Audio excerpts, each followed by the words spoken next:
18 دعائیں زیارت عاشورہ میں. کہتے ہیں اتنی بڑی دعائیں کسی شیعہ زیارت میں نہیں ہیں کہ ان 18 میں سے ایک بھی خدا قبول کر دے تو بندہ کہاں سے کہاں پہنچ جائے. ڈیلی بیسس پر بندہ زیارت عاشورہ پڑھ رہا ہے پر غور ہی نہیں کر رہا کہ میں اللہ سے مانگ کیا رہا ہوں. سب سے بڑی دعا اللہم اجعلنی محیای محیا محمد وآل محمد ومماتی ممات محمد وآل محمد. اے خدا مجھے وہ حیات عطا کر، وہ زندگی عطا کر جو تو نے محمد اور آل محمد کو عطا کی.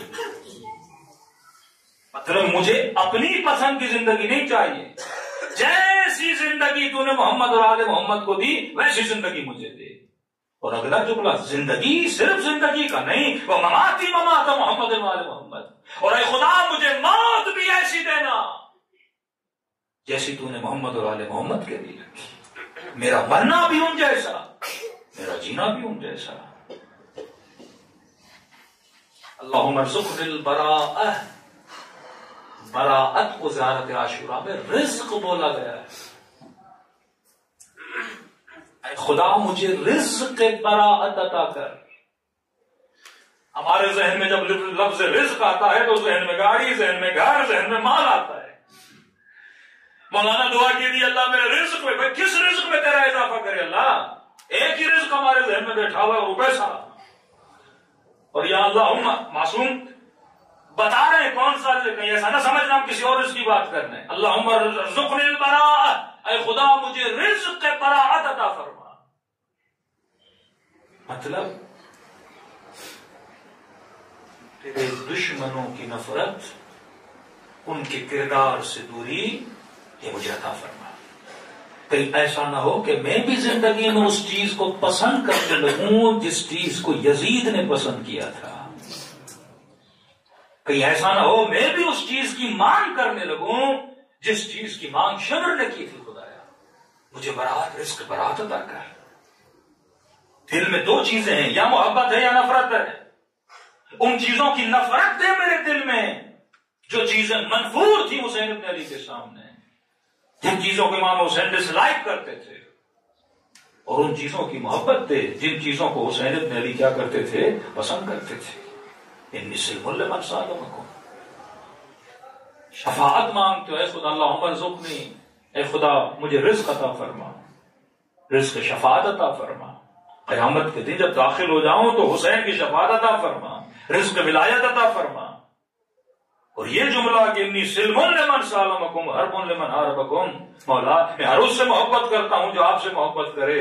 اور ہماری محبت اور نفرت کا معیار کیا ہے؟ فلاں بندہ میری بیٹی کی شادی میں نہیں آیا، چاہے کتنا بھی امام حسین کا چاہنے والا ہو، محبت کا معیار ذات بن گئی، نفرت کا معیار ذات بن گئی. فلاں دن تو نے مجھے گالی دی تھی، فلاں دن تو نے میری بے عزتی کی تھی، لہٰذا اب نہ تمہیں دعوت میں بلاؤں گا نہ گھر میں بلاؤں گا.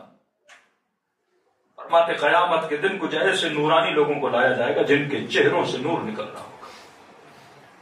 عالم محشر میں قاری قرآن، تالی قرآن، شہداء، اولیاء اللہ سب کھڑے ہوں گے اور دیکھیں کہ ایسے لوگوں کو لایا جا رہا ہے جن کے چہروں سے نور ہی نور نکل رہا ہے. فوراً خدا سے پوچھیں گے خدا کیا یہ ولی ہیں؟ کہ نہیں. کیا یہ شہید ہیں؟ نہیں. کیا یہ قاری قرآن ہیں؟ نہیں. خدایا ہے کون یہ؟ اتنا بڑا مقام کے چہروں سے اتنا نور نکل رہا ہے. اللہ کہے گا جا کے ان سے پوچھو ان کے کس عمل نے ان کو اس مقام پہ پہنچایا ہے. آئیں گے پوچھیں گے بتا تو نے دنیا میں کیا کیا تھا؟ کیا دن رات نمازیں پڑھتے تھے؟ کہا نہیں. کیا پورا سال روزہ رکھتے تھے؟ کہا نہیں. کہ پورا مال اللہ کی راہ میں دے دیا تھا؟ کہ نہیں. کہ بندے خدا پھر تو نے ایسا کیا کیا کہ تمہارے چہروں سے اتنا نور نکل رہا ہے؟ کہتے ہیں ایک کام کیا تھا ہم نے دنیا میں، جس کام کا نتیجہ یہ ہے کہ آج اولیاء ہمیں دیکھ کر رش کھا رہے ہیں، آج شہداء ہمیں دیکھ کر رش کھا رہے ہیں، آج نمازی، آج قاری قرآن ہمیں دیکھ کر رش کھا رہے ہیں، حسرت کھا رہے ہیں کہ ایسا نور چہرے سے نکل رہا ہے. کہ بتا تو نے دنیا میں کیا کیا؟ کہ دیکھو دنیا میں کئی لوگوں نے ہم سے محبت کی لیکن ہم نے کسی سے نہیں کی. دنیا میں کئی لوگوں نے ہمارے اوپر بڑے بڑے احسانات کیے لیکن ہم نے کسی سے محبت نہیں کی. اور دنیا میں کئی لوگوں نے ہمارے ساتھ برائیاں کی، کسی نے بیٹی کو طلاق دی، کسی نے بیٹے کے ساتھ ظلم کیا، کوئی میرا حق کھا گیا، کوئی میرا مال کھا گیا، کسی نے میرے ساتھ زیادتی کی، لیکن ہم نے کسی سے نفرت نہیں کی، نہ کسی سے اپنی خاطر محبت کی، نہ کسی سے اپنی خاطر نفرت کی۔ کہ پھر تو نے کس سے محبت کی، پھر تو نے کس سے نفرت کی؟ کہ جس کے دل میں اس کی محبت تھی ہم نے اس سے محبت کی، اور جس کے دل میں اس کی نفرت تھی ہم نے اس سے کیا کی؟ نفرت کی۔ یعنی تیری محبتوں اور نفرتوں کا معیار کون بنے؟ محمد اور آل محمد بنے۔ انی سلم لمن سالمک مولا، میں ہر اس سے سلم محبت کرتا ہوں جس کے دل میں آپ کی محبت ہے، میں ہر اس سے نفرت کرتا ہوں جس کے دل میں آپ کی نفرت ہے۔ مطلب ذات کو مٹا دو، معیار محبت اور نفرت کیا بنے؟ پروردگار عالم بنے۔ یہ دیکھو اس کے قلب میں تیری نفرت تو ہے پر خدا کی ہے کہ نہیں ہے؟ تبھی سخت جملے فرمائے، فرما کر 3 دن گزر جائیں مومن سے بات نہ کرے۔ پھر چھٹے ماں فرماتے ہیں 3 days 3 دن گزر جائیں مومن سے بات نہ کرے، کہ ان دونوں پر اللہ اور علی کی لعنت ہوتی ہے۔ پوچھنے والے نے کہا مولا غلطی میری نہیں، غلطی اس کی ہے، پھر بھی لعنت پڑے گی؟ ہاں پھر بھی پڑے گی۔ کہ مولا حل کیا ہے؟ میں ملنا بھی چاہتا ہوں، اس کے ساتھ صلح کرنا بھی چاہتا ہوں، بندہ بڑا ٹیڑھا ہے، راضی نہیں ہوتا۔ امام نے کہا کوئی بات نہیں، لعنت کی تلوار اگر ہٹانی ہے تو یہ فارمولے پہ عمل کر دو جی مولا۔ کہ اس کے دروازے پہ چلا جا اور بولا اے مومن میرے دل میں جو تھا میں نے تجھے معاف کیا، تیری غلطی تھی میں نے معاف کیا، میری غلطی ہے تو معاف کر دے۔ اس کے بعد بھی اگر وہ تیرے ساتھ صلح نہیں کرتا تو اس کے گھر سے واپس آ جا، تیرے سر سے لعنت اٹھ جائے گی، اس کے سر پہ لعنت رہ جائے گی۔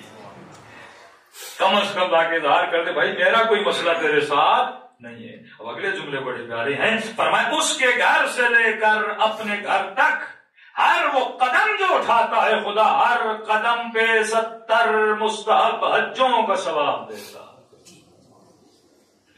پتہ نہیں کتنی نیکیاں ہر قدم اٹھانے پر خدا اس کی معاف کر دیتا ہے، کیونکہ تو صفت الہی کا مظہر بن چکا ہے۔ تو نے ذات الہی کی محبت کی خاطر اپنی محبت کو تو نے کیا کیا؟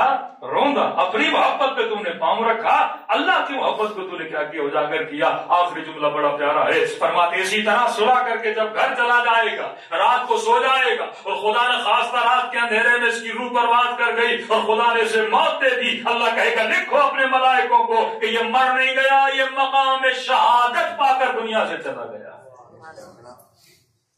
اصل یہ ہے کہ زندگی اس کے عشق میں گزرے، گزر تو رہی۔ مولا فرماتے دنیا میں آنا، آ کر جینا اور جی کے چلے جانا یہ کمال نہیں ہے۔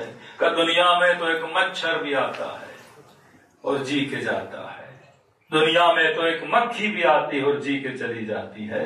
فرمایا آؤ جیو، پر ایسے جیو جیسے علی زندگی گزار کر گئے، یہ نہیں کہ صرف زندگیاں گزار کے اور چلے جا رہے ہو۔ اور